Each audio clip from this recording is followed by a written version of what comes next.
Gracias. Buenos días, queridos amigos. Bienvenidos una vez más. El Instituto Nacional de Desarrollo Jurídico les da la bienvenida a su lunes de INADEC. Los catedráticos de INADEC, como siempre, abriendo la semana, trayendo unos temas muy importantes. Hoy hablaremos sobre la responsabilidad civil y el daño moral. Esta parte que vemos en los medios mucho más últimamente, pero que sin embargo no tenemos el conocimiento completo. Vamos a desmenuzar este tema con todos ustedes y con nuestro invitado muy especial el día de hoy, el doctor César Montero Serrano. El doctor César Montero Serrano, queridos amigos, es licenciado en Derecho por la Universidad Nacional Autónoma de México, habiendo obtenido el grado con mención honorífica. Es maestro en Derecho por la División de Estudios de Posgrado de la Universidad Nacional Autónoma de México, también con grado con mención honorífica. Doctor en Derecho por el Instituto Nacional de Desarrollo Jurídico, nuestro INADEC, habiendo obtenido el grado con mención honorífica. Estudió en Master Law Obligation en la Universidad de Wisconsin en el año de 1997. Inició su actividad como catedrático de la Facultad de Derecho de la UNAM en el año 1983, fecha en la cual fue conferida su primera asignatura de Teoría General del Acto Jurídico. Es profesor titular en la licenciatura de Derecho en la Facultad de Derecho de la UNAM de las siguientes cátedras: Acto Jurídico, Bienes y Derechos Reales, Obligaciones y Derecho Familiar. Es profesor titular en la especialización en Derecho de la División de Estudios Superiores de la Facultad de Derecho de la UNAM, de las materias Obligaciones y Contratación Actual, Responsabilidad Civil y Derecho Familiar. Es profesor titular en la Maestría de Derecho en la División de Estudios de Posgrado de la Facultad de Derecho de la UNAM, de las cátedras Técnica de la Enseñanza del Derecho y Teoría Jurídica Contemporánea, Argumentación Jurídica y Literatura y Derecho. Ha impartido cátedra en diversas universidades de México, tales como Universidad La Salle, Universidad Anáhuac, Universidad Iberoamericana. Asimismo, ha sido conferencista en diversas universidades de todo nuestro país. Fue conductor titular durante 6 años del programa radiofónico Literaria sobre temas literarios y poéticos en la estación Universal FM de Cuernavaca, Morelos, ya que cuenta también con licencia de locutor.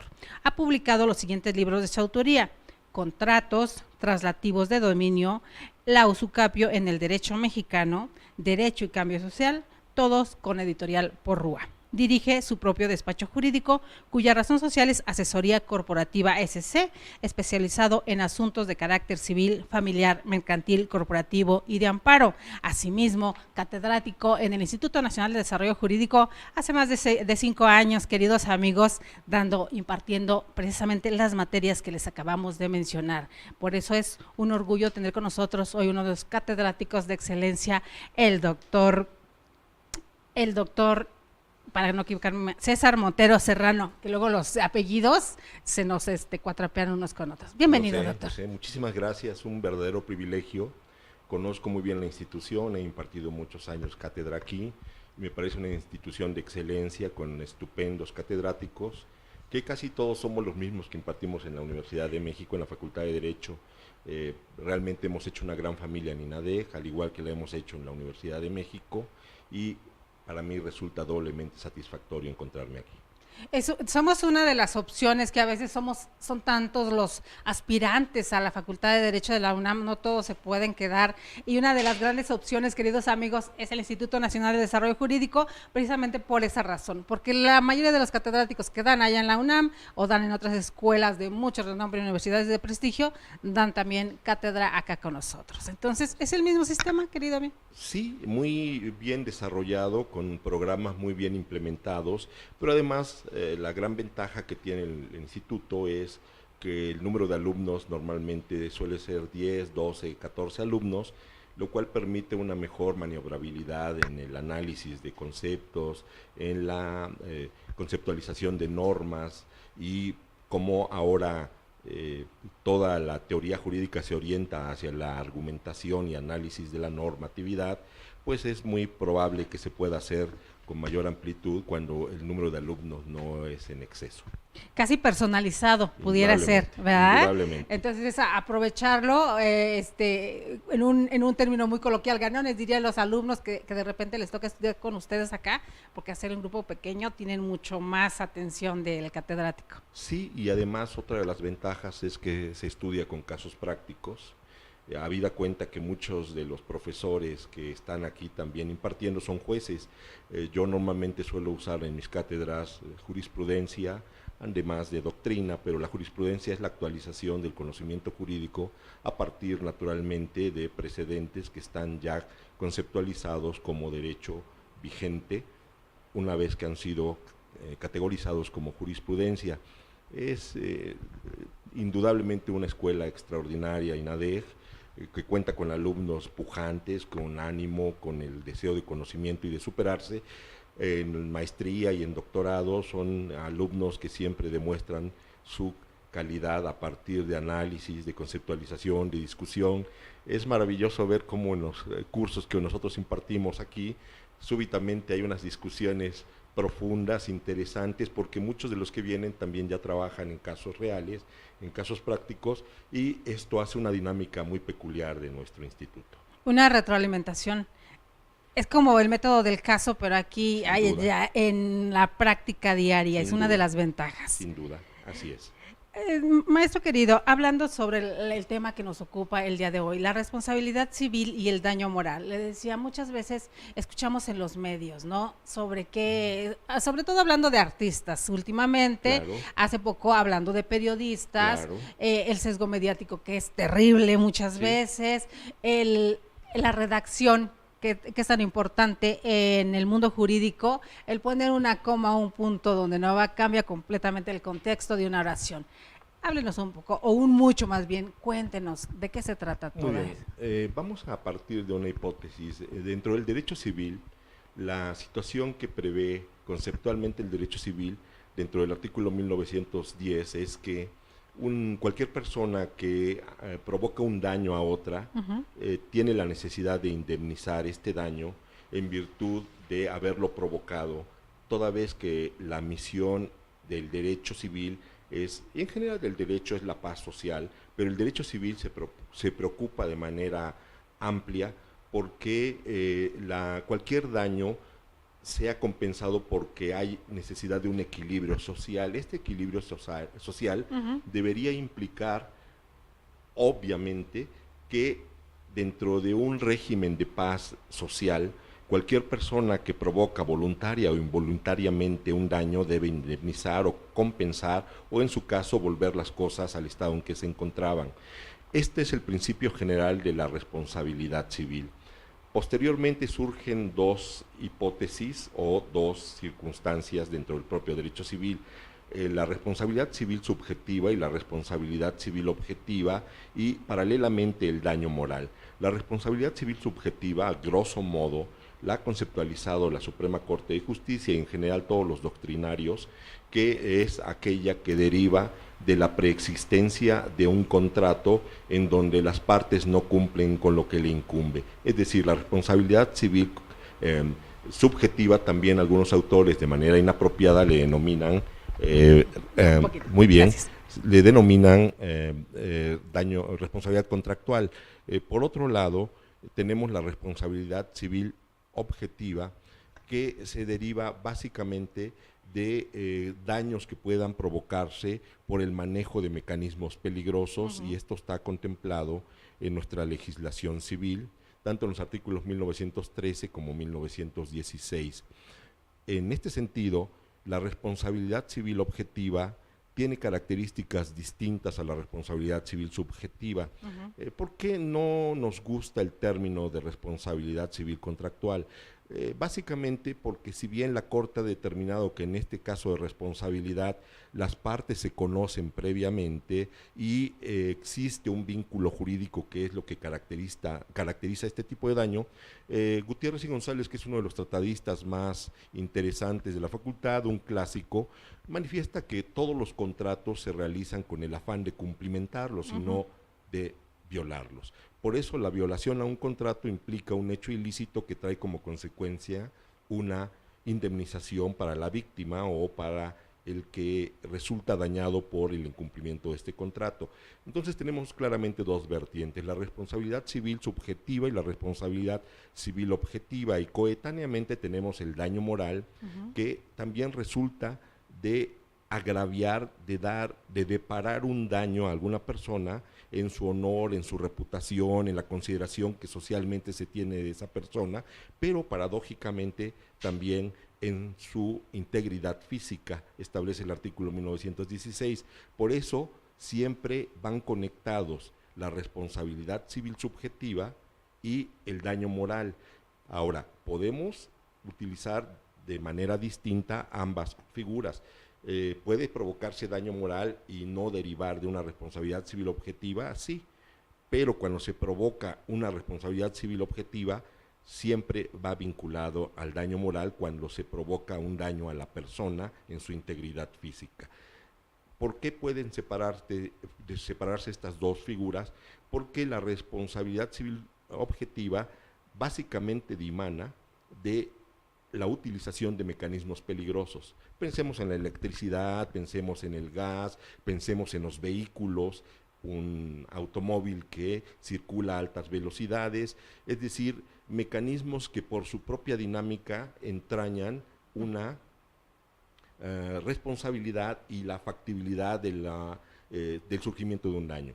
Pero por otro lado tenemos el daño moral, en donde esencialmente lo que se protege es la imagen, la conceptualización que se tiene de sí mismo la persona y sus características dentro de la propia situación social. Por consiguiente, cuando estamos en presencia de un daño moral, básicamente lo que la norma pretende proteger es la imagen y consideración, así como el honor y la reputación de la persona. De ahí que su pregunta sea muy atinada, en el sentido de que se da con mucha frecuencia, tanto en los medios como en la vida social. Pensemos en Internet, por ejemplo, la denostación de la imagen o de la reputación de una persona, o pensemos, si no en Internet, pensemos en los medios electrónicos, la televisión y el radio, en donde una persona puede tener una denostación de su imagen social a partir de esta situación. Por consecuencia, estamos hablando de tres figuras coetáneas: la responsabilidad civil subjetiva, la responsabilidad civil objetiva y por otro lado el daño moral, todas consideradas dentro del ámbito civil. Ahora, no deberíamos olvidar también que normalmente cuando hay un daño, cabe, sobre todo en responsabilidad civil objetiva, siempre va de la mano con el derecho penal.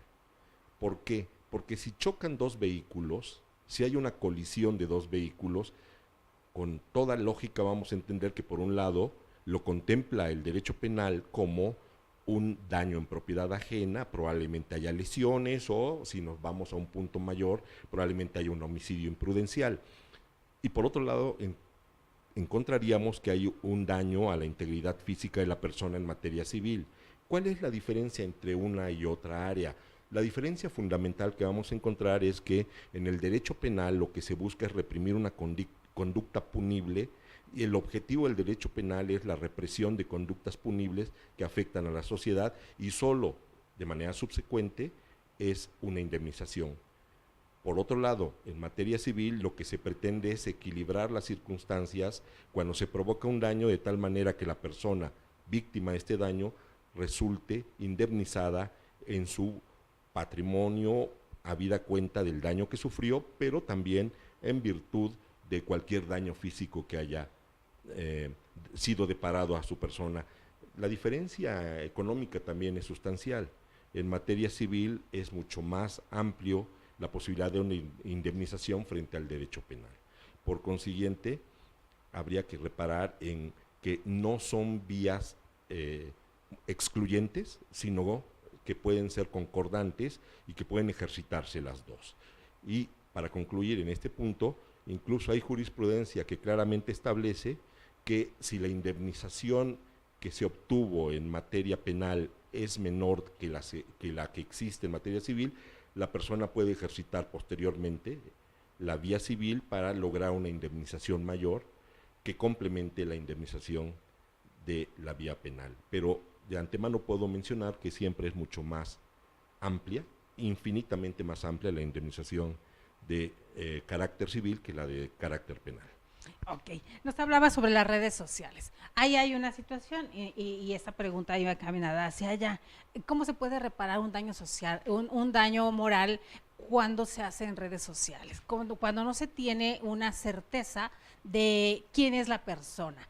Porque en el otro apartado nos menciona si se puede y se hace una investigación, ¿no?, sobre quién es, pero en las redes sociales donde son miles quienes se suman muchas veces a un linchamiento, a una burla, a exhibir a alguien, ¿cómo se puede lograr ahí?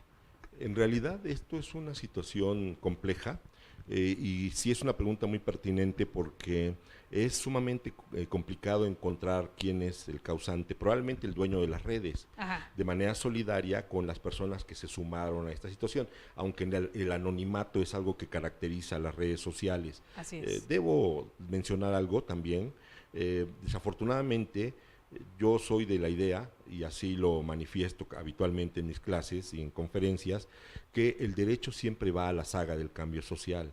La normatividad que hace el derecho respecto de los hechos sociales, de los hechos científicos, de los hechos tecnológicos, siempre van en una situación de desfasamiento. Por consiguiente, es difícil, pero lo tenemos que conceptualizar dentro del propio daño moral, probablemente con el titular de las redes, es decir, la persona que aparecería como titular de esa red o de esa página de internet, y posteriormente hacer una indagación. Sí hay manera de encontrarlo, pero es sumamente compleja porque cada computadora siempre tiene una dirección IP y cada computadora también tiene una forma que pericialmente se puede llegar a conocer de quién es por lo menos el titular de esa computadora, y en su caso tendría un trabajo sumamente exhaustivo, pero sí habría manera de llegar a conocerlo. Probablemente sería muy costoso porque serían elementos periciales sumamente complejos, pero también deberíamos considerar que dentro de ese contexto el derecho pretende armonizar la vida social y creo que se está abusando de manera sumamente amplia de las redes sociales, en donde desafortunadamente cualquier persona puede opinar y puede echar abajo la reputación de cualquier otra persona. Sí hay manera de tratar de localizar a esa persona, a esa responsable de esa conducta, pero lo más probable es que se llegue a partir de traer a un procedimiento a quien aparecería como el fundador de esa página o esa red. Probablemente es una hipótesis, son personalmente de trabajo, pero sí es una situación sumamente compleja que incluso está rebasando nuestra realidad social. Porque usted podría preguntarme, ¿y si la página está hecha en otro país? Y si la página fue fundada en Europa, en otra parte del mundo, bueno, pues sería aún más complejo todavía. Me viene a la cabeza, doctor querido, esta situación que pasó en una de las cámaras. Recuerda por ahí, porque fue muy mencionado en los medios, este diputado hermano del gobernador de Tamaulipas, ¿no? Cuando una chica sale su nombre a relucir en redes sociales porque estaba en una página de estas de Discord y de acompañantes y demás, y que resulta que la chica habían tomado su foto para ponerla en una situación como esta. No supimos en qué quedó, si demandó, si pidió reparación del daño y todo este tipo de situaciones. La cultura de la denuncia en nuestro país no está tan arraigada como debiera ser. En una situación como esta, que sucedió en algo que vimos todos, ¿qué puede hacer un afectado? Si yo me doy cuenta que mi imagen están lucrando con ella para una situación, en este caso como de prostitución, ¿qué tengo que hacer para exigir una reparación de daño? Sí, en primer lugar, evidentemente debo mencionar que ambas figuras, la vía penal y la vía civil, no son excluyentes, son coetáneas y deberían ejercitarse de manera coetánea.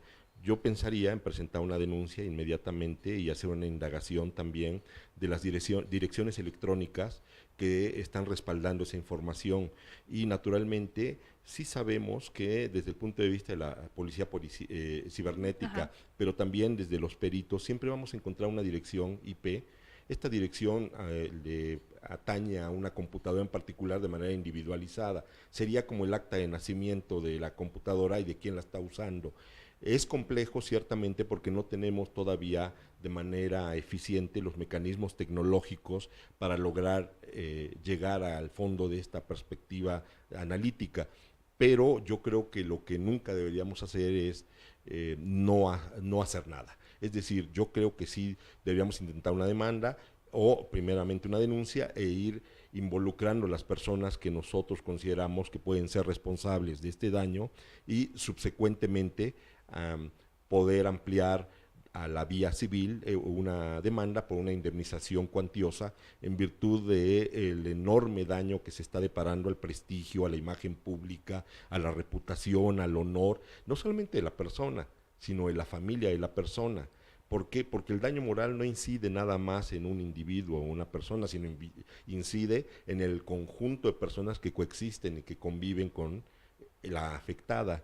Esto resulta realmente importante porque creo que las redes en México no están reglamentadas todavía de manera conveniente, ni siquiera de manera inconveniente, todavía no están reglamentadas y por eso es un espacio casi selvático, en donde a cada quien hace lo que le apetece y como el anonimato o aparente anonimato en las redes subyace de manera manifiesta, todo el mundo se atreve a opinar, a decir, descalificar, insultar, proponer y a atacar a otras personas. Esto tendrá que irse acotando con el tiempo, pero por el momento resulta difícil, aunque no imposible. Sin embargo, cabe destacar que probablemente sería muy costoso para una demanda civil hacer un análisis de esta índole porque tendríamos que contratar personas que tengan conocimientos especiales, peritos en esa área que pudieran desentrañar el lenguaje cibernético binario que tiene cada computadora y a partir de ahí crear un escenario en donde sea permisible demandar a alguien en particular o un conjunto de personas de manera solidaria. Basado en esa premisa de que no tenemos todo ese respaldo tecnológico, de que también no hay mucho conocimiento al respecto de esto, el referente de legislación, ¿qué se ha hecho? ¿Qué tanto hay en legislación a este respecto? Desafortunadamente en materia civil tenemos poco. Básicamente ha avanzado mucho más rápida la materia mercantil por obvias razones. La materia civil todavía la tenemos sumamente rezagada, incluso en muchas otras áreas. Por eso hablaba yo de que en materia civil en general, pero no solamente en materia civil, en casi todas las áreas del derecho, el cambio social, el cambio tecnológico, el cambio científico va mucho más rápido. Pensemos, por ejemplo, en estos contratos en donde se pide que una persona preste su útero para Ajá. que se desarrolle un feto. La subrogación materna. Así es, no lo tenemos regulado y no lo tenemos regulado más que en algunos códigos de provincia. En la Ciudad de México no lo tenemos, es decir, hay muchísimos otros puntos. Este aspecto de la tecnología, este aspecto del Internet, nos ha rebasado por mucho porque ha sido una explosión.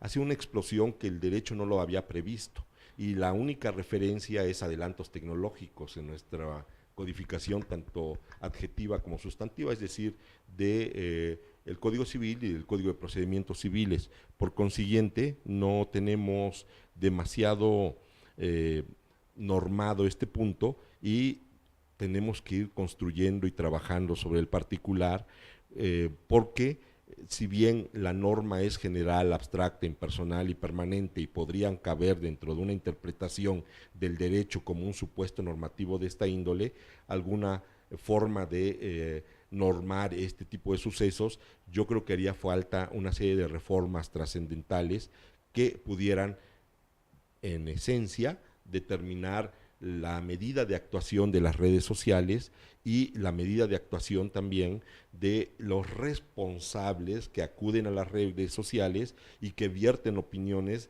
de manera irresponsable, con toda sinceridad, irresponsable y a veces cínica. Y está la otra situación, aquello de que lo tomamos como chiste, me hackearon, yo no fui y me hackearon.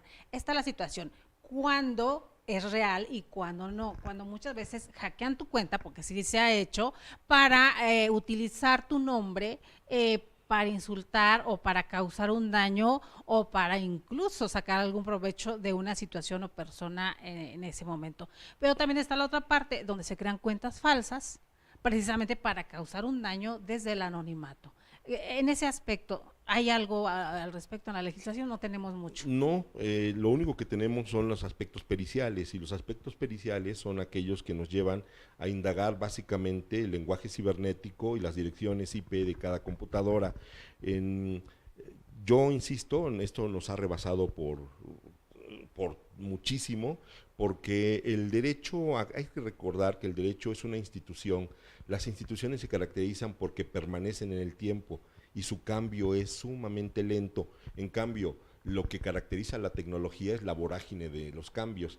Usted compra un teléfono celular el día de hoy, en un mes ya apareció otro con nueva tecnología. Usted compra una computadora que es lo mejor en tecnología y va a encontrar que en 3 meses prácticamente ya tenemos algo que ha superado ampliamente esto. Es decir, la carrera científica es vertiginosa, la evolución del derecho es completamente parsimoniosa y lenta, por lo tanto es difícil adecuar los parámetros del derecho a la magnitud de los cambios sociales, y solamente se aplica como principios analógicos en muchos sentidos o como principios de una normatividad a la cual, como no hay especificidad en ese caso, tendrá que considerarse de una manera general y abstracta como algo que es aplicable a un caso concreto.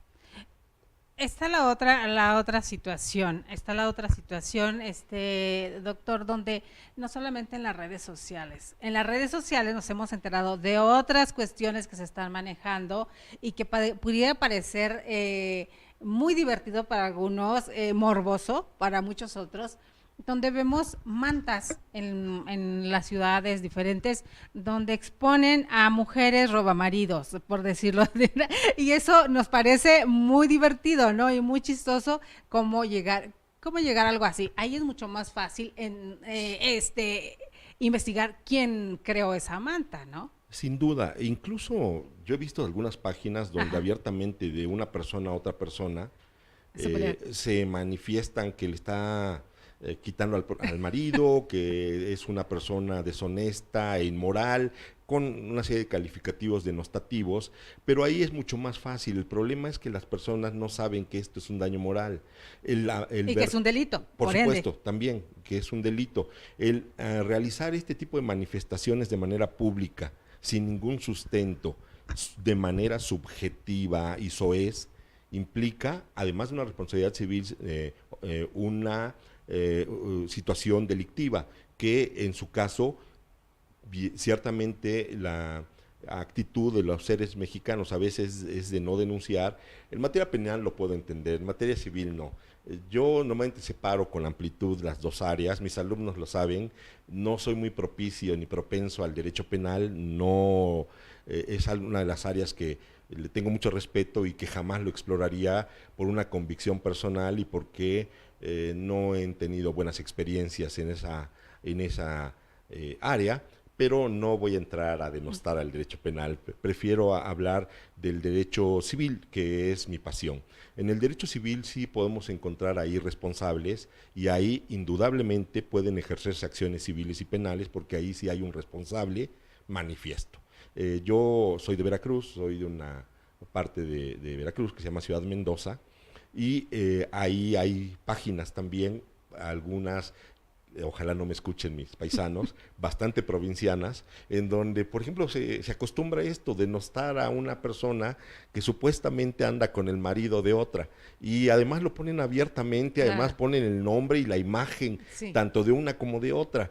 Y si los cacharon por ahí en... A veces ponen hasta el Exacto. sitio donde se cometió el acto correspondiente. Sí. Bueno, esto indudablemente ahí sí hay una situación de vinculación de responsabilidad, tanto en el ámbito civil como en el ámbito penal, pero las personas no alcanzan a dimensionar. ¿Por qué? Porque como ya dije, la explosión que ha sufrido este ámbito tecnológico nos ha llevado justamente a que esta explosión haya rebasado a las personas, y quienes se han incorporado a las redes sociales son personas que a veces no tienen mucho conocimiento ni cultura en general, y menos son alfabetizados. Usted ve y escrúpulos, no, y ahí vemos que nulos. Bueno, la ortografía se parece a la persona, diría algún pensador. Y a muchos no les gusta, lo conocen policías de la ortografía, pero sí tiene mucho que ver. Indudablemente. Yo no tolero una falta de ortografía, a mis alumnos les corrijo en sus trabajos y en sus exámenes, y una falta de ortografía en sus exámenes implica una denostación de calificación, porque, bueno, basta con que uno vea una demanda de un colega y vea faltas de ortografía para decir, bueno, qué bueno que estoy enfrentándome a semejante espécimen, ¿no? Pero en general yo creo que no es tolerable la tomando en consideración que la redacción y la redacción y la gramática en uno de sus escritos es primordial. Por supuesto. Lo que decíamos en un inicio, un punto, una coma mal puestos. Indudablemente, además de una buena argumentación, una buena sintaxis, una capacidad de expresión, para bien o para mal, y esto afortunadamente diría yo, la cultura no se compra, solamente se adquiere a partir de un esfuerzo, de múltiples lecturas. Por eso muchos de los abogados que han venido aquí tenemos una pasión por la literatura y por la poesía y por la cultura en general. Yo estuve viendo algunos de los programas que tuvo usted con algunos de mis colegas, y casi todos pertenecemos en Ciudad Universitaria a un círculo literario en donde habitualmente leemos mucho. Hablamos de intercambio de opiniones de libros, de autores, de poesía, de exposiciones, de conciertos culturales. Por consiguiente, para ser, creo yo, un buen abogado, un abogado culto, un jurista, una persona que respete el idioma, que tenga capacidad de expresión, magnífica sintaxis y argumentación, debe tener una magnífica cultura también. Y debe tener una magnífica comprensión de la lectura, que eso es otra situación, ¿verdad? Porque puede haber personas que leen muchísimo, pero si se leen por encima, y también dependiendo de qué se lea. Ahí también esa es otra tarea. La situación seguimos con el daño moral en redes sociales y demás, nos remonta a aquello de Fuente Ovejuna. ¿Quién fue? Fuente Ovejuna, señor, ¿verdad? A eso hemos llegado, a eso hemos quedado reducidos, porque de repente decía, el derecho civil muy aparte del derecho penal, pero en una situación como esta, hablando de las mantas, en un pueblo pequeño, en una ciudad pequeña, se expone una manta, por lógico, o en una colonia, se conoce quién es la fotografía de la que está ahí en la manta, y a lo mejor es despecho o envidia de una persona que lo puso, pero está el daño moral. ¿Y hasta dónde desgrana o puede desgranar un daño ya penal si la señora se enoja, va y reclama, terminan en golpes o lo manda a hacer? No, es que esto puede ser gravísimo, y es gravísimo ya en sí mismo, habida cuenta de que uno no sabe a dónde va a terminar un asunto de esta índole. Por eso le decía Fuente Ovejuna. Sí, la complicación es la anonimia que existe dentro de las redes sociales, y la dificultad para encontrar al responsable del que generó el rumor, la versión o una falsa apreciación de la realidad. ¿Por qué? Porque hay personas malintencionadas e ingenuas, pero ambas fastidian de la misma manera. Así es. Así es. Esa es la otra situación, la usurpación de personalidades en las redes sociales. Eso también ha sucedido. Nos encontramos mucho ahora personas que gustan de utilizar la fotografía de alguien más, casi siempre son hombres guapos o mujeres guapas, para involucrarse sentimentalmente a distancia con alguien más, pero con la finalidad de lograr un propósito, ya sea monetario o no sé qué, muchas otras cuestiones, incluso la trata de personas. ¿Cómo llegar a este punto? ¿Cómo llegar también como sociedad, y hablando de literatura, de preparación, de buscar un poco más en el ser humano, qué responsabilidad nos toca? Pues muchísima. Es decir, aquí ya tendríamos que analizar cómo estamos actuando socialmente. Esto nos está rebasando por mucho, pero ya aquí debería ser, ahora sí, dentro del derecho tenemos el ser y el deber ser. En este Ajá. caso, el deber ser es qué características debemos tener en una nueva perspectiva o en una nueva educación que genere distintas formas de pensamiento. Bueno, en un primer lugar, lo que yo concibo que deberíamos tener en cuenta es que cuando uno emite una opinión hay un responsable y esa opinión y esa actitud va a tener una serie de consecuencias y estas consecuencias deberían ser explicadas claramente a cualquier persona que se instala frente a una red social y que es capaz de emitir un juicio, una perspectiva, una denostación o una calumnia. Hasta ahora nos hemos escudado en esa anonimia para poder realizar ampliamente este tipo de campañas. Incluso tengo la impresión de que ahora hay compañías que se dedican a eso, a construir o deconstruir imágenes, a valorizar o desvalorizar a personajes e incluso creo que tienen un costo. Estamos realmente rebasados en ese ámbito, en el ámbito de las redes sociales, y estamos llegando a un mundo en el cual la calumnia, la falacia, la denostación forman parte de la anonimia que permite expresarse de una manera soez, impertinente, cínica, respecto a otra persona sin que haya ninguna consecuencia. Por lo tanto, tendríamos que ir hacia el sentido contrario, tratar de encontrar la fórmula de que todo aquel que es responsable de un acto de cualquier índole electrónica frente a una computadora sea responsable también de las consecuencias que depara su acto. Está la situación, esto, ahorita que lo menciona, esto de las guerras sucias, digo, me recordó aquella parte en el 2000, y después en el 2006, ¿no? Hablando de elecciones presidenciales, las guerras tan sucias que hemos visto. Yo les decía en algunas columnas que también suelo escribir, es como poner suciedad frente al ventilador, ¿verdad? A ver a quién salpican, porque esa es una de las intenciones y sigue pasando. De repente veíamos hace poco con gente que se dedica al periodismo o este periodismo desde diferentes plataformas, que es muy fácil lanzar una fotografía y decir, es tal persona, lo veíamos hace poco con Pedro Ferriz III, donde habla de una persona diciendo, es el hijo de Andrés Manuel saliendo de tiendas carísimas mientras la gente muere de hambre prácticamente, palabras más, palabras menos. Pero aquí sale la verdadera persona y dice, no soy hijo de Andrés Manuel, soy tal persona, y yo iba pasando por ahí, es más, yo me subía a un Uber, yo no me subía a esos carros que está diciendo esta persona.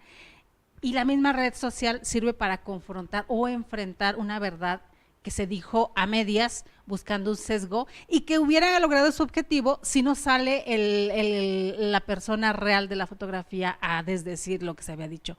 En una situación como esta, esta persona que fue captada y que fue utilizada su fotografía para acusar a otra persona, ¿pudiera ser una demanda? Por supuesto.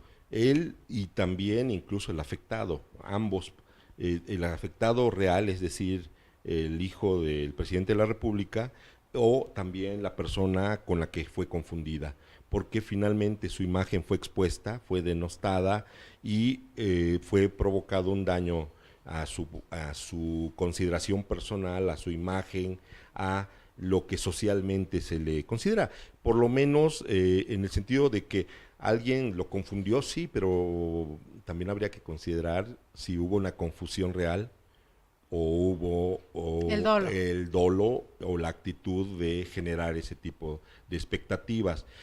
Ya estamos en una línea en donde no sabemos cuál es lo real y cuál es lo que no es real. El problema de las redes sociales es que no podemos catalogar la verdad a partir de lo que se publica ahí, y por otro lado, de que nosotros a veces estamos utilizando las redes sociales como nuestra forma habitual de información sin constatación. Lo veíamos en la marcha que se hace el día de ayer, ¿no? En la marcha que se utilizan fotografías del 2008 para decir que había sido un éxito. Entonces es increíble cuando medios, y los entrecomillo, porque medios renombrados y con prestigio, empiezan a lanzar estas fotografías del 2008 hablando de lo que sucede, la polarización, la manipulación mediática llegar a tal lado. ¿Por qué en ese aspecto, con un usted disculpe o se quieren arreglar las cosas, por qué sucede de esta forma? Justamente porque yo considero que no tenemos una actitud de demanda. Tuve la eh, posibilidad de vivir muchos años en Estados Unidos, en concreto en Wisconsin y en Nueva York, y hasta porque se resbala una persona en un supermercado demandan. Si una persona sufre un accidente en un vehículo público, demandan. Si en cualquier sentido... Un bache. Se me descompuso el carro por el bache, sí, claro. Hay una cultura de demanda y hay una cultura a veces excesiva incluso, de que todo lo que genera un daño va a ser reparado o por lo menos se va a buscar esa reparación. En México es difícil, incluso si usted pregunta a alguien que es asaltado, si va a presentar denuncia, a veces lo usa únicamente si fue robado un teléfono celular y para efectos de reposición o de pago del seguro. En México no suele suceder eso. Yo he visto personas que incluso les he ofrecido, cuando tienen algún accidente en algún supermercado, que gratuitamente les asesoro un juicio en virtud del daño que sufrieron y incluso se muestran desconfiados, piensan que va a ser alguna situación que va perjuicio. Así es. ¿Por qué? Pues probablemente porque ya tenemos un prejuicio lamentable en contra de, o una desconfianza, a lo mejor fundada, de las instituciones de carácter jurídico. Creo que una de las luchas que deberíamos dar quienes nos dedicamos a la enseñanza del derecho es justamente revertir esta actitud y hacer que la gente confíe en sus instituciones. Un Estado fuerte es aquel que tiene excelentes instituciones jurídicas y también una cohesión social idónea. Ha sido un trabajo titánico el que ahora tiene nuestro presidente de la República.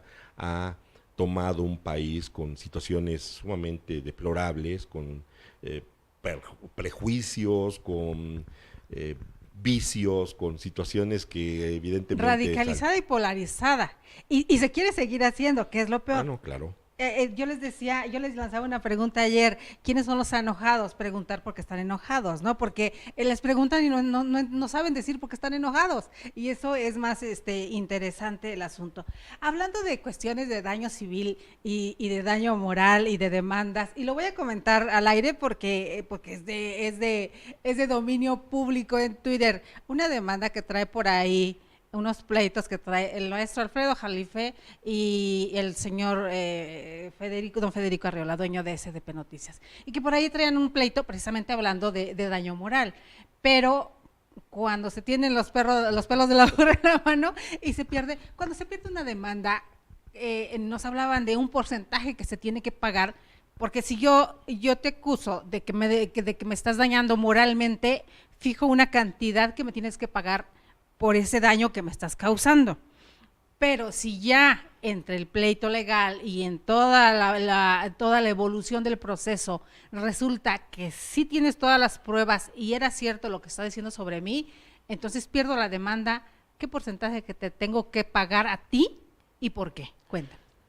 Sí, esto se llama un incidente de gastos y costas, que es la consecuencia de litigar un asunto y no ganarlo. Y no hay una referencia específica porque el juez finalmente valora la situación en que se comportó la parte que demandó. No es lo mismo que una persona demande dolosamente a que una persona demande confiada en que va a ganar y por alguna circunstancia, probablemente un mal abogado, un mal ofrecimiento de pruebas, una situación de carácter procesal pierde el asunto. Esto sería una hipótesis. La otra hipótesis es alguien que con todo el ánimo de perjudicar a otro presenta una demanda por daño moral, sabiendo de antemano que no existen ni los elementos ni las características para poder obtener el éxito. asesorado por un abogado, lo cual es doblemente reprochable, presenta una demanda de esta índole y no la va a ganar.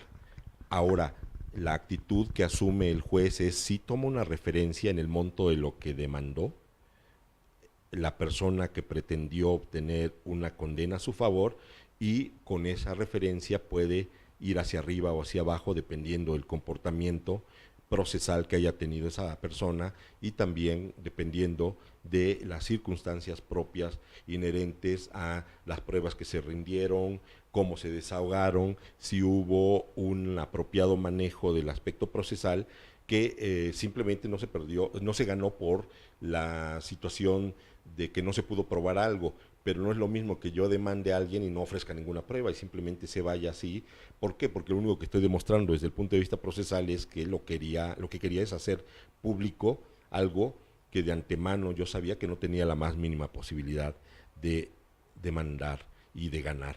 En este sentido, lo que la ley reprocha o lo que la ley pretende impedir es que alguien vaya a litigar por litigar. Es decir, el costo de un litigio es un costo altísimo.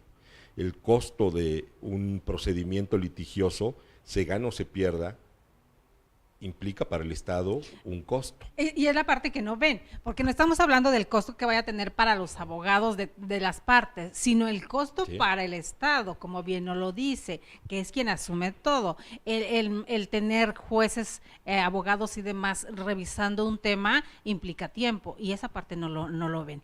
Y aquí queda muy claro lo que sucede con los artistas, doctor querido, porque muchos de los pleitos que se hacen en el mundo de la farándula precisamente son por mediatez, no porque realmente sucedan como tal o cual. ¿Qué sucede ahí? Porque también nos falta legislación al respecto. Sí, porque nos faltaría sancionar a quien lleva un procedimiento sabiendo que no lo va a ganar. Es que casi se vuelve una forma de publicidad, de publicitarse, exacto, de volverse una persona de actualidad, el hecho de presentar una demanda, porque no tiene ningún costo, tiene un costo mínimo. Ese es el gran problema que nosotros podemos vislumbrar, es la falta de reglamentación en ese sentido y la incapacidad de la sanción por parte del Estado para alguien que litiga por litigar, es decir, que sabe de antemano que no va a obtener el resultado que pretende. No es lo mismo que yo me enfrente a otro abogado en un procedimiento en donde ambos damos nuestro mejor esfuerzo, ofrecemos nuestras pruebas y finalmente va a ganar a alguien que el juez lo va a determinar en virtud de las características propias del procedimiento. Sí, pero ahí ambos hicimos un esfuerzo porque pensábamos que íbamos a ganar. Pensábamos que nos vamos a la apelación o nos vamos al amparo. No es lo mismo de alguien que de antemano sabe que no tiene muchas posibilidades de ganar o que incluso no ofrece pruebas o ofrece pruebas sumamente precarias, ¿no? Yo, por ejemplo, conozco el asunto de una alumna en un banco que ridículamente el banco pagó una suma indemnizatoria, una suma que no voy a mencionar el nombre, y que a la mecanógrafa le faltaron los 2 ceros finales y era una suma considerable, no, digamos no excesiva, digamos 300,000 pesos. Ajá. Y eran 300,000 pesos con 50 centavos y resulta que no puso 50 centavos, puso 300,000 pesos únicamente, 00 moneda nacional.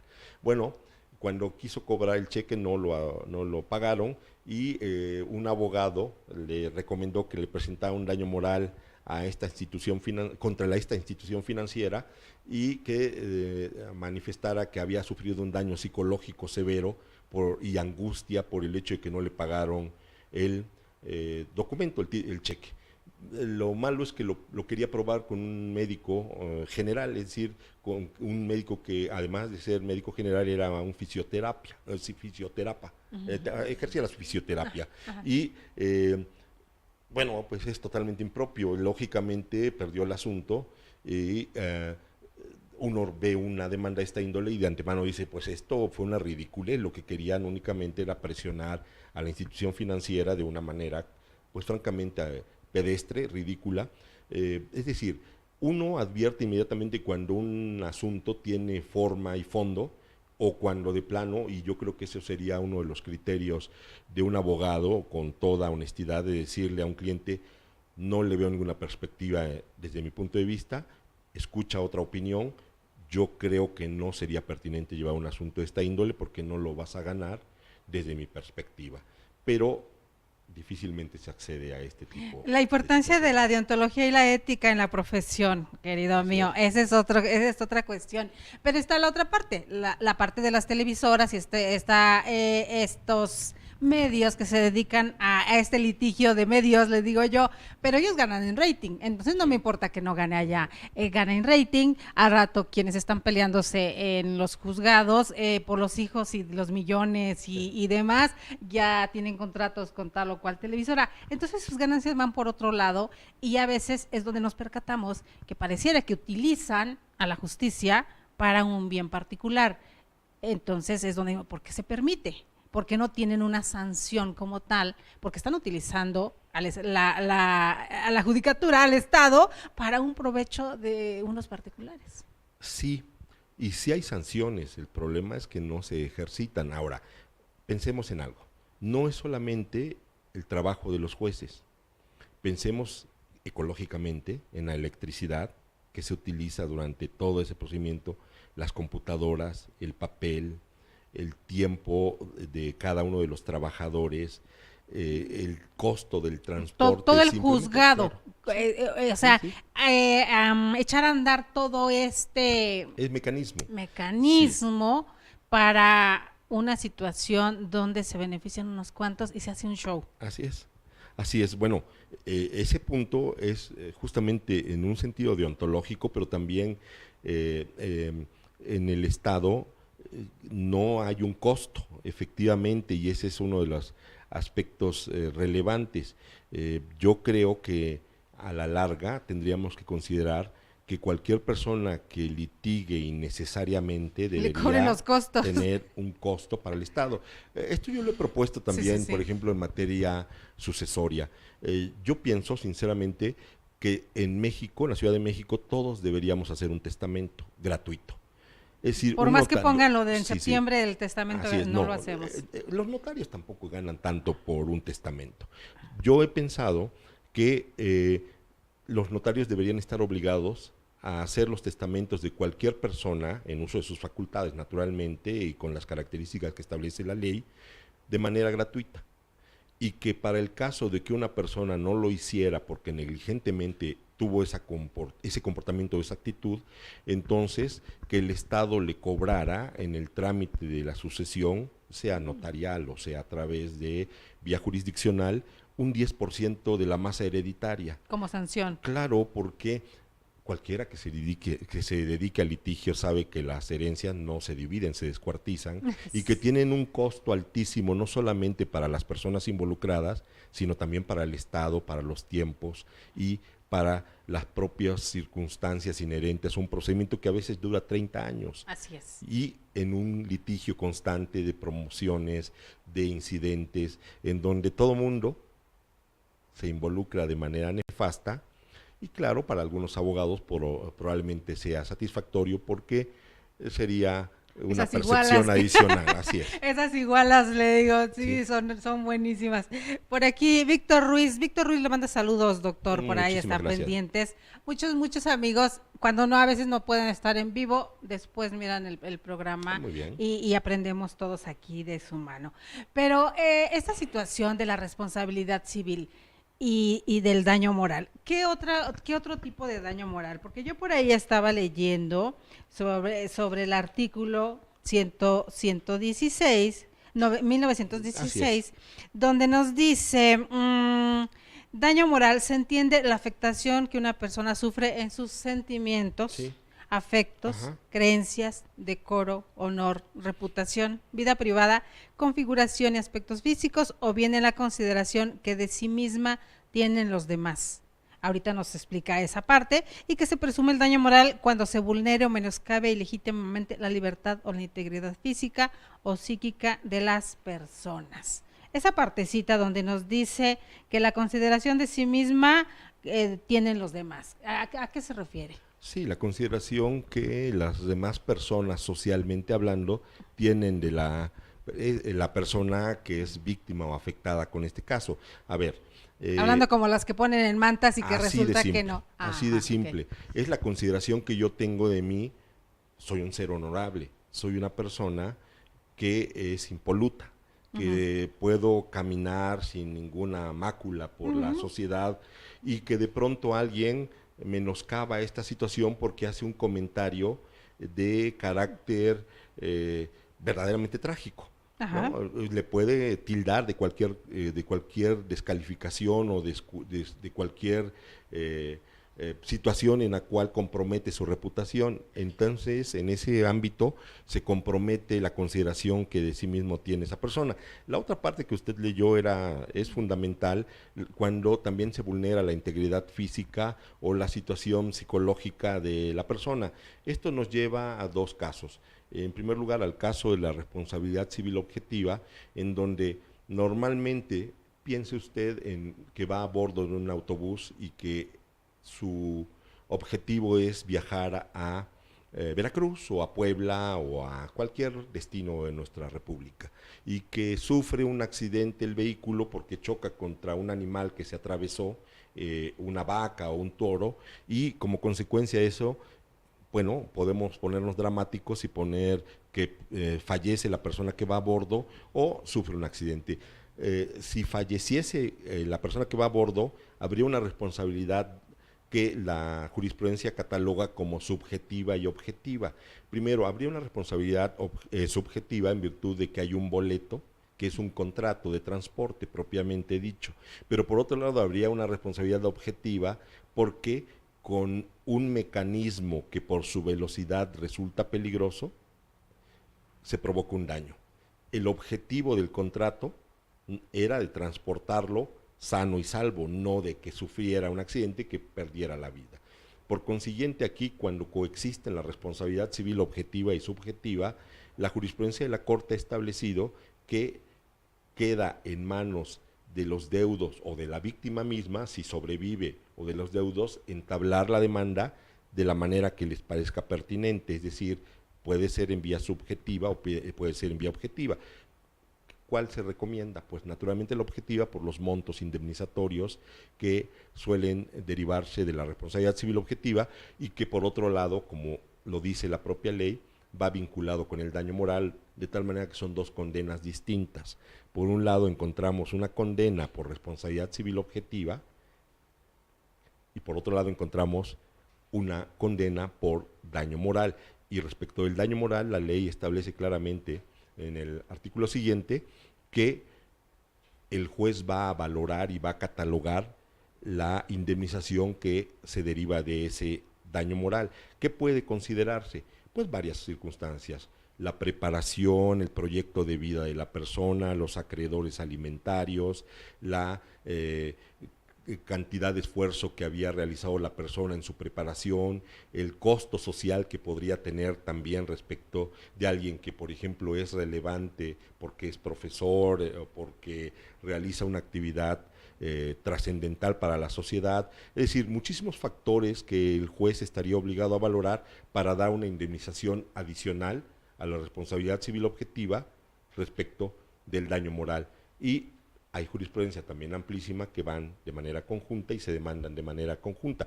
Claro, un abogado podría demandar una u otra. Bueno, pues es su esfera subjetiva de derechos, pero lo recomendable es que se demanden de manera coetánea porque son dos circunstancias distintas y dos condenas distintas. No es lo mismo que se rompa un brazo a una persona a la consecuencia moral que esto puede tener desde el punto de vista no solamente psicológico, sino de manera específica en la incidencia que esta persona tiene socialmente. Me viene a la memoria, muchas veces hemos visto accidentes, suceden en nuestra ciudad continuamente, todos los días suceden accidentes, pero cuando el accidente en sí ocurre y los medios lo tergiversan, lo modifican de manera que el accidente como tal también se vuelve un linchamiento en contra de quien estuvo involucrado. Aun cuando no fuera cierto. Vamos, usted y yo tenemos, usted como abogado representa y tiene el conocimiento de cómo fueron las cosas, ¿no? Pero de repente la otra parte le conviene que el nombre de la persona involucrada sea manchado. Entonces se utilizan a los medios para darle un sesgo tal de manera de que perjudica a quien iba. Y entonces se omiten detalles que hacen parecer que se hizo a propósito una situación. Ahí a veces se pierden trabajos, se pierde credibilidad, se pierde la reputación ganada durante muchos años por culpa de unos cuantos. ¿Qué se puede hacer ahí al respecto? Esto es gravísimo. Sí. Es gravísimo porque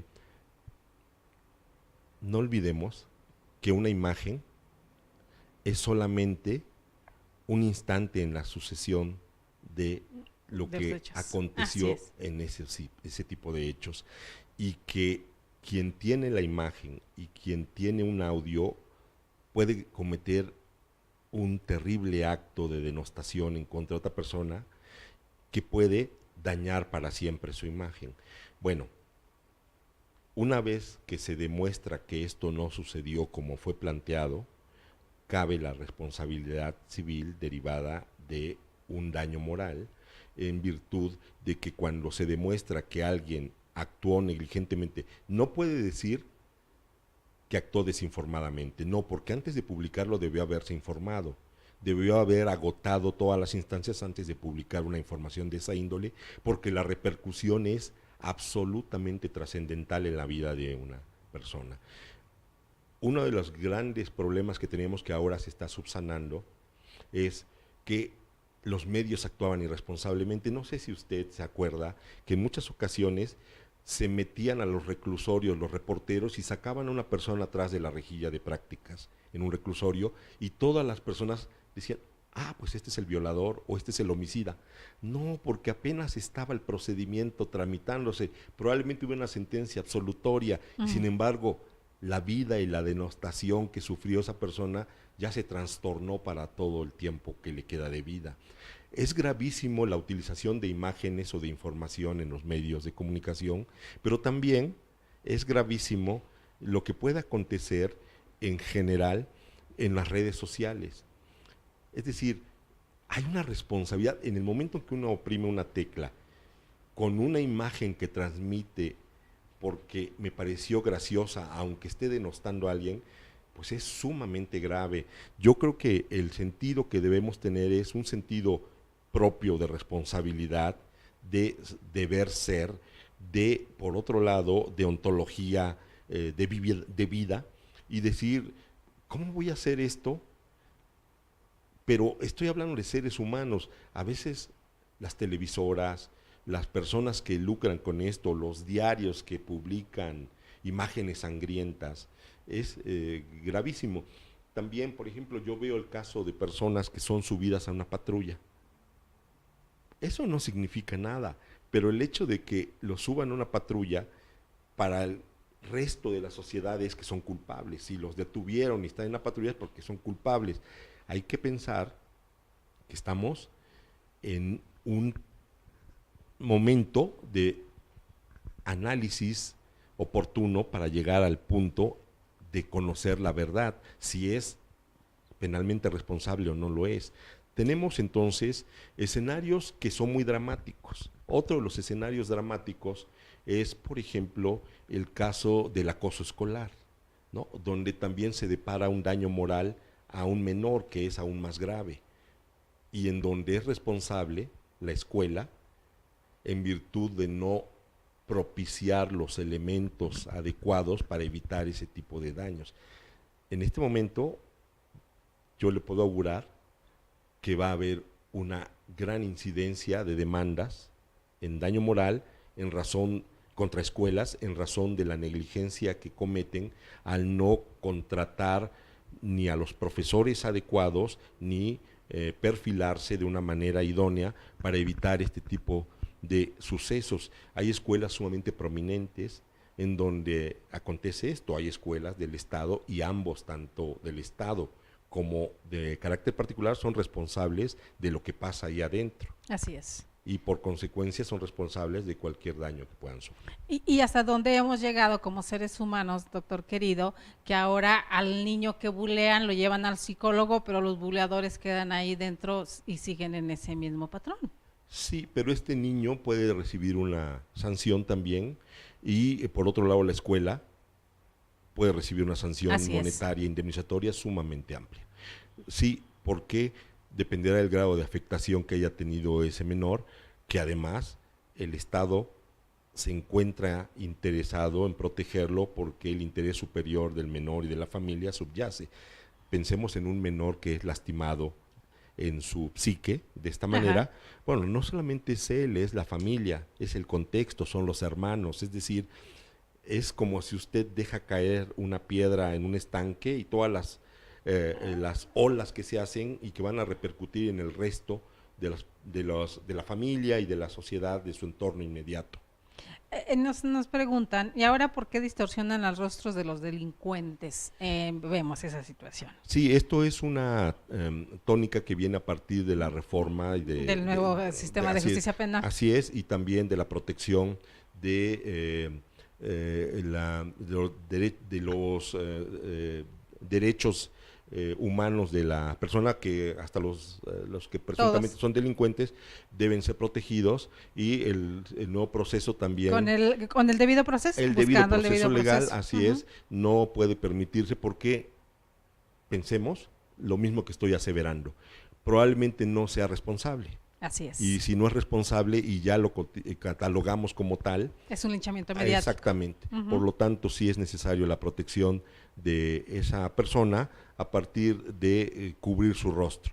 Si ustedes se percatan, por ejemplo, en Estados Unidos, en los juicios, estos no son públicos, Así salvo es. excepcionalmente, y por eso quienes entran, más que a fotos, lo que hacen son los dibujos característicos en Lo Estados vimos Unidos. en el juicio del Chapo, hablando de juicios mediáticos, Sí. donde millones y millones, cientos de millones de dólares se ganaron en rating en las Sí. televisoras. Por aquí nos piden saludos para los de Instagram, los que están conectados a Instagram. Muchas gracias, queridos amigos. Doctor, fíjese que nosotros tenemos el nombre del programa completo es Más que Leyes, Educando la Conciencia. Y en ese tenor son estas entrevistas, charlas que hacemos con todos ustedes. ¿Qué opinión le merece nuestro programa, ya que dice que sí nos ha visto por ahí al respecto? ¿Y qué le podemos dejar a quienes nos siguen todos los días? No solamente los he visto, soy un asiduo Gracias, doctor. concurrente a sus emisiones. Bueno, yo estoy muy complacido, primero, de que se haga este tipo de programas que tienen un contenido y un fondo, y que además resulten de interés para una sociedad a la cual convocamos a una actitud en donde entendamos que la responsabilidad de cada persona es relevante. El comportamiento ético que tenga cada persona es trascendental para el contexto social. Uno debe comportarse de manera tal que esté consciente y convencido de lo que hace es lo adecuado para sí y para los demás. Y no porque haya alguien, una cámara viéndome o otra persona, sino porque es mi convicción personal. ¿Qué mencionar como parte trascendente? Los seres humanos somos un largo camino hacia sí mismo, es decir, hacia cada ser humano, pero en ese largo camino lo único que va a permanecer son aquellos actos que hayan sido éticos, justos, correctos y que deparen un bienestar para la sociedad y que en general repercutan para que esa sociedad sea cada vez mejor o por lo menos más integrada. Considero que este programa, esta institución, ustedes como personas que están inmersas en este tipo de misiones, hacen que mejore la justicia, la vida, la dignidad, y esto ya es un paso trascendental para cada uno de los que integramos este cuerpo social. Desde el Instituto Nacional de Desarrollo Jurídico tratamos, yo creo que es el granito de arena que nos toca poner, hablando de las redes sociales, hablando del daño moral, queridos amigos, yo les comentaba en algún momento, ¿qué escribes en tus redes sociales? ¿Qué compartes? ¿No? ¿Qué compartes? Sabiendo que los seres humanos somos animales de ejemplo y que nuestros ejemplos son para nuestros hijos y los que nos siguen, yo le he preguntado a alguno, ¿permitirías que uno de tus hijos entre y vea lo que compartes en tus redes sociales como para que él te siga, como para tener ahí a tu familia completa y que se haga una red social más grande, una red virtuosa? ¿Hasta qué punto sí? En mi caso, yo no tengo ninguna objeción. Mis redes sociales son abiertas. Yo tengo a muchos de mis alumnos, tengo la fortuna de tener un cúmulo trascendente de alumnos que me siguen, a exalumnos tanto de maestría como de especialidad, como de licenciatura, no solamente de Ciudad Universitaria, de la Facultad de Derecho de la UNAM, sino de INADEG y de otras instituciones. Y todo lo que publico son publicaciones que tienden a la mejor armonización del mundo.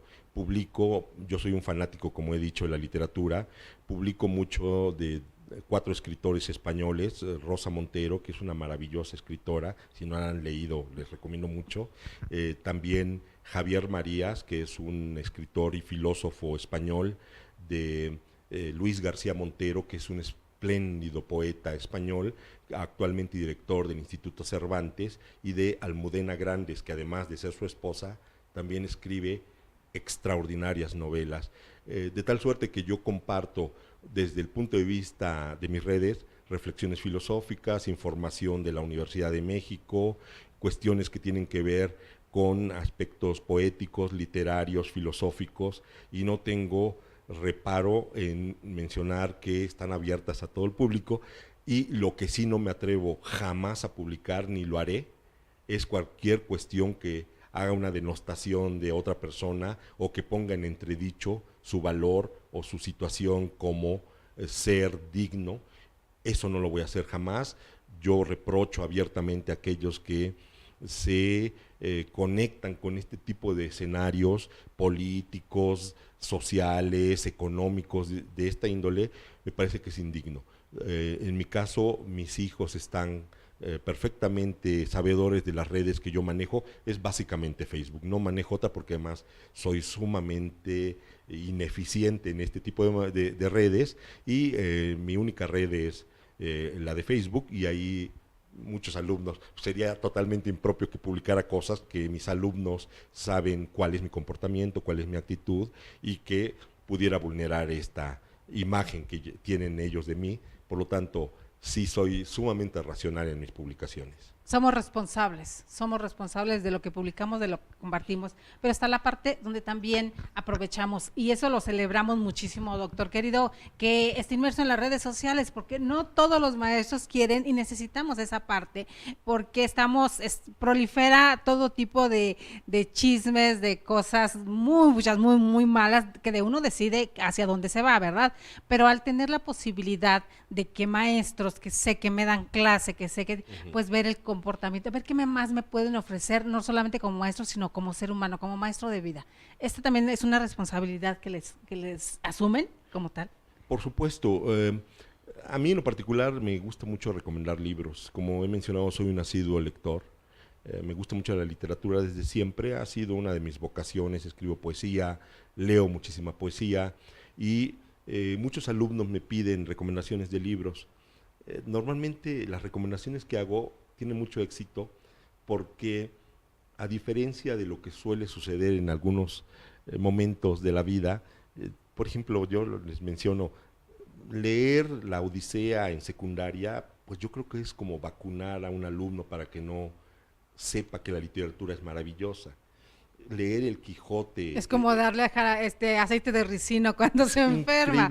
Sí. Y sin embargo, nosotros le decimos, mira, sé que en este momento estás enamorado o te estás desenamorando. Bueno, ¿por qué no lees a Mario Benedetti?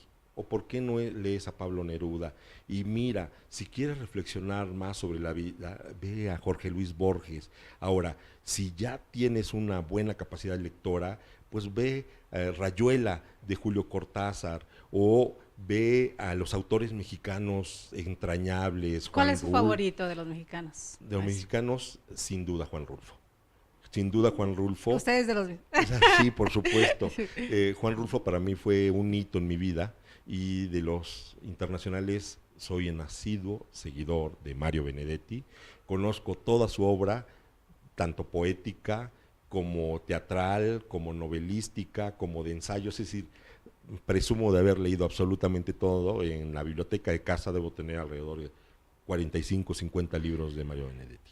Querido, vamos a tener que hacer un conversatorio de poesía y literatura con usted, con la Muchategui, con todo Ramírez Tobilla, con todos, porque cada que vienen nos damos cuenta, queridos amigos, el ser humano integral, excepcional, que son nuestros maestros, que están en la Facultad de Derecho de la UNAM y que están aquí en el Instituto Nacional de Desarrollo Jurídico, el comprender el ser humano tan grande que se es, no solamente se es jurista, se es ser humano integral, y eso que lo traspolen a los alumnos, vaya que es un orgullo acá en el instituto. Muchas gracias. ¿Qué sucede? El derecho es una parte de la cultura, y la cultura es una conexión excepcional de toda índole, de bellas artes, de música, de escultura, de teatro, de literatura, de poesía, de arquitectura. En ese orden, si el derecho es cultura y nosotros estamos inmersos permanentemente en la cultura, no podemos soslayar la parte que concierne a otras áreas del conocimiento. Si nosotros nos volvemos únicamente especialistas del derecho, seremos malos abogados, porque entonces seremos miopes en nuestra óptica, habida cuenta que el derecho es esencialmente la amplitud cultural que nos permite el abordaje de múltiples ángulos de análisis y de conceptualización.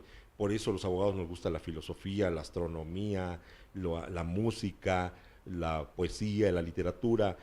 Creo que, honradamente, los nuevos profesores en su estirpe deberían generar posibilidades de conocimiento en sus alumnos a partir de esta concatenación de ideas. Ahora, por ejemplo, está de moda la complejidad, el análisis de temas desde la complejidad. Sí, yo, por ejemplo, suelo enseñar mis clases de obligaciones a partir de obras literarias, y les subo un punto adicional a mis alumnos por ir a escuchar conciertos a la sala Netzahualcoyotl, o a ver algunas exposiciones de carácter cultural en museos. ¿Por qué? Porque concibo que un abogado no puede ser un ser que solamente sabe de leyes, sino además de saber de leyes y de ser eficiente en el conocimiento de las leyes, también sabe de la cultura que rodea su universo. Y será la forma de entender al cliente, de entender al otro ser humano. Al otro. La empatía como premisa en este trabajo, en este ejercicio de la abogacía. Al ¿no? otro, incluyendo al juez. Exacto. ¿No? Exactamente. O a nuestro contrario. Es decir, en el sentido de decir que son seres humanos. O sea, no es un enemigo mío, en todo caso está defendiendo intereses distintos a mí. El juez puede tener buen o mal humor porque es un ser humano. Puedo llegar y prefiero no hablar con él. ¿Por qué? Porque como ser humano puede estar molesto, o porque puede tener un malestar de carácter físico. Bueno, también saber que no estamos con robots, estamos con seres humanos, y esto nos lo permite nuestra tingencia de considerar que al final la cultura es benéfica para todos los seres humanos. Pues, amigos queridos, nos deja mucha tarea, y les va a regalar su punto en la siguiente vez que nos visite, porque sobre la jurisprudencia, hablando del Código Civil, hay muchísimo de qué hablar. Hoy nos tocó solamente el tema de responsabilidad civil y daño moral, pero hay mucho de qué hablar, doctor querido, así que esperamos que es la primera de muchas visitas que nos va a hacer. Con todo gusto. En realidad yo traía mucha jurisprudencia, la dejé en el auto, no la quise traer porque hubiera sido muy abigarrado y hubiera sido muy complicado entrar directamente a jurisprudencia. Si ya tenemos los presupuestos, los prolegómenos de lo que vamos a hablar, en próximas ocasiones tengo abundantísima colección de jurisprudencia que incluso me han entregado mis alumnos, porque parte de mi trabajo con alumnos es que cada uno de ellos va haciendo análisis permanente de jurisprudencia, y la vamos discutiendo, la vamos analizando en las clases, y me las entregan al final con su nombre, subrayado los puntos que han sido de su interés, o incluso poniendo una interrogación a aquellas palabras que no entendieron para que yo las explique. La jurisprudencia es una forma maravillosa de abordar el derecho también, sobre todo considerando que es una realidad que ya aconteció y que ya fue juzgada. Pero una de las partes que nos gusta con ustedes, que todos los términos y toda la experiencia la tienen, pero en una charla como esta nos queda más grabada que todos los tecnicismos y esta forma que a veces no entendemos los ciudadanos de a pie, les digo, es por eso tan agradecidos con ustedes que se bajen unos cuantos escalones para platicar con nosotros de esta manera. Sí, naturalmente esto es una charla informal, no es lo mismo que una clase que Por nosotros le supuesto. salimos a impartir en nuestras clases, pero además es maravilloso porque uno puede explayarse con toda la amplitud, ¿no? Aquí rompo una lanza por esta magnífica escuela y por nuestra entrevistadora bella, porque no hay línea, no hay ninguna cortapisa, Aquí hablamos no hay con ni toda la guión amplitud, ni nada, y no. esto es maravilloso, ¿no? Qué bueno que las redes sociales nos permitan, eso es lo benéfico de las redes sociales, la posibilidad de expresarse libremente, y pues yo quiero decirle a todos los que nos estén oyendo ahora o después que aquí tenemos una libertad amplia, gozamos de toda nuestra posibilidad de explayarnos en los temas sin que haya ninguna cortapisa, lo cual es extraordinario. Es extraordinario y sobre todo extraordinario para nosotros, queridos amigos, el orgullo de presentarles y que vayan conociendo lunes a lunes los catedráticos que están con nosotros en el Instituto Nacional de Desarrollo Jurídico. Querido doctor, muchas gracias por estar con nosotros. De verdad nos deja un sabor de boca tremendo y pues esperemos que, les digo, igual pronto nos visite en un viernes de cultura, porque hacemos los viernes de cultura. Esa es otra cosa, esa es otra cuestión. Ahí igual no nos metemos tanto en términos jurídicos, sino en todos los libros que sabemos que son su pasión. Con todo gusto, aquí podemos hacer un programa con algunos de mis colegas profesores y hacer un programa maravilloso en donde demostremos y adviertan nuestros espectadores que la cultura no solamente es bella, sino la cultura también tiene mucho de diversión, ¿no? Es la elevación del espíritu a partir de un escenario en el cual un mundo se abre a partir de un libro, de una expresión o desde el punto de vista de cualquier comentario o de una nota musical. Vamos a hacerlo con todo gusto, estoy más que dispuesto y como ya saben, yo tengo un especial cariño por esta institución a la cual le debo mucha de mi formación y también con la cual convivo permanentemente, tanto con sus catedráticos como con la gente que trabaja aquí y esencialmente con los alumnos. Así es, queridos amigos, porque aparte de ser catedrático de INADEC, también fue alumno de INADEC, el doctorado lo tiene por el Instituto Nacional de Desarrollo Jurídico y por eso les digo que es un orgullo tremendo que el doctor César Montero Serrano haya estado hoy con nosotros. Los esperamos el día de mañana, ya saben que los martes de salud y justicia, mañana tenemos un tema muy especial de los que estamos tocando por ahí con los amigos de Médico Legal, hablando de salud y justicia, que son otros temas que también son muy interesantes y que sabemos que les gustan. Soy Delia Linares Alvarado y a nombre de todo el equipo del Instituto Nacional de Desarrollo Jurídico, los invitamos a seguirnos en nuestras redes sociales, recuerden con el hashtag Más que Leyes, el hashtag INADECTV, ahí estamos los amigos de Instagram, los amigos de YouTube, los amigos de Twitter, de Periscope, aquí mismo en Facebook. Gracias, muchas gracias, nos vemos mañana.